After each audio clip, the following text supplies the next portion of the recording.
Hi friends, దుర్యోధనుడు పాండవులను చంపడానికి నిత్యం ఏవో పన్నగలు పన్నుతూనే ఉండేవాడు. కానీ ఏవి పనిచేసేవి కావు. అయితే ఒకనాడు కౌరవులు ఆడుకుంటూ ఉండుండగా అక్కడికి భీష్మ పితామహుడు వచ్చి వారి ఎదురుగా నిల్చున్నాడు. ఆ పిల్లలతో మాట్లాడుతూ, మిత్రులారా, ఇప్పటి నుంచి మీకు రాజశిక్షణ ఇవ్వబడుతుంది. ఏ రాజు అయితే ధర్మశాస్త్రాలను పఠిస్తూ యుద్ధంలో ప్రావీణ్యం పొందుతాడో అటువంటి రాజు గొప్ప రాజుగా ప్రసిద్ధికి ఎక్కుతాడు. అందుకే మీకు యుద్ధ విద్యలు నేర్పడానికి ఒక సమర్థవంతమైన గురువును నియమించాను అని ఒక ప్రక్కకు చూపిస్తాడు. అప్పుడే బలమైన కండలతో ధనుర్బాణాలు చేతపట్టిన వారి ముందుకు నడుచుకుంటూ వస్తున్నాడు కృపాచార్యుడు. అయితే మనం ఈ మహాభారతం కృపాచార్య పుట్టుక గురించి చెప్పుకోవడం ఎంతో ముఖ్యం. ఎందుకంటే అతను సాధారణ వ్యక్తి కాదు, కురుక్షేత్ర యుద్ధంలో అత్యంత ప్రముఖ పాత్ర వహించిన వ్యక్తి. ఇక అతను పుట్టుక గురించి తెలుసుకోవాలంటే మనం ఈ కథలో కొంచెం ముందుకు వెళ్ళాలి. శాంతన మహారాజు హస్తినపురానికి రాజుగా ఉన్న సమయంలో గౌతమ ముని అనే మహాముని ఉండేవాడు. అతనికి ఒక బిడ్డ జన్మించాడు. కానీ ఆ బిడ్డ సాధారణంగా జన్మించలేదు. ఆ బిడ్డతో పాటు ధనుర్మానాలకు కూడా జన్మించాయి. పుట్టడానికి బ్రహ్మ పుట్టుకనైనా ఆ బిడ్డకు వేదశాస్త్రాల కన్నా ఎప్పుడు యుద్ధ విన్యాసాలంటే ఎంతో ఇష్టపడేవాడు. అతనికి ధనుర్విద్య అంటే ఎంతో ఇష్టం. అందుకే అందులో ప్రావీణ్యాన్ని పొందాడు. అయినా శరద్వంతుడు సంతృప్తి చెందలేదు. మరింత శక్తివంతుడు కావడం కోసం ఘోర తపస్సు చేశాడు. కానీ ఈ విషయం తెలుసుకున్న ఇంద్రుడు అతని తపస్సుని భంగం చేయాలని, లేకపోతే తన స్థానానికి ప్రమాదము అని భావించి జలపద అనే అప్సరసను శరద్వంతుడు తపస్సును భంగం చేయడానికి పంపించాడు.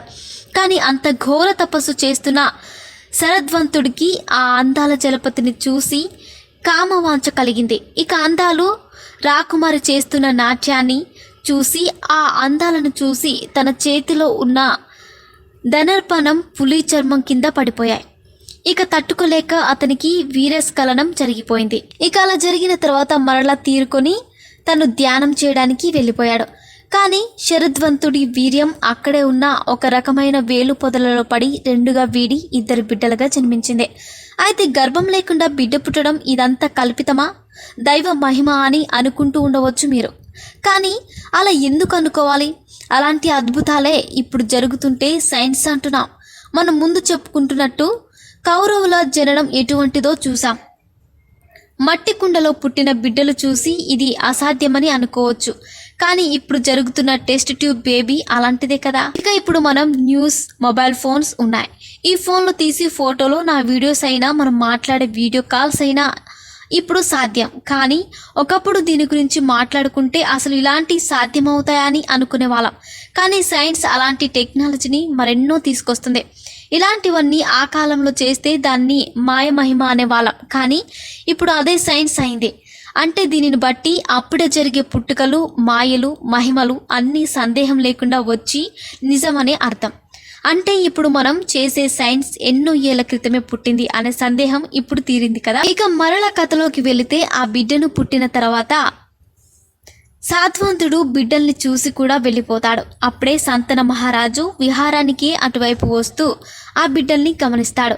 ఆ బిడ్డలు అక్కడికి ఎలా వచ్చారు అని చుట్టూరా చూస్తే అక్కడ ఒక పులి చర్మం బాణం కనిపించాయి. దీనితో శాంతనుడు ఈ బిడ్డలు బ్రాహ్మణ బిడ్డలై ఉంటారు అని గ్రహించి ఇద్దరిని తన ఇంటికి తీసుకువెళ్ళి మగ బిడ్డకు కృపుడు అని, ఆడబిడ్డకు కృపి అని నామకరణం చేసి తన సొంత బిడ్డలాగే పెంచుకున్నాడు.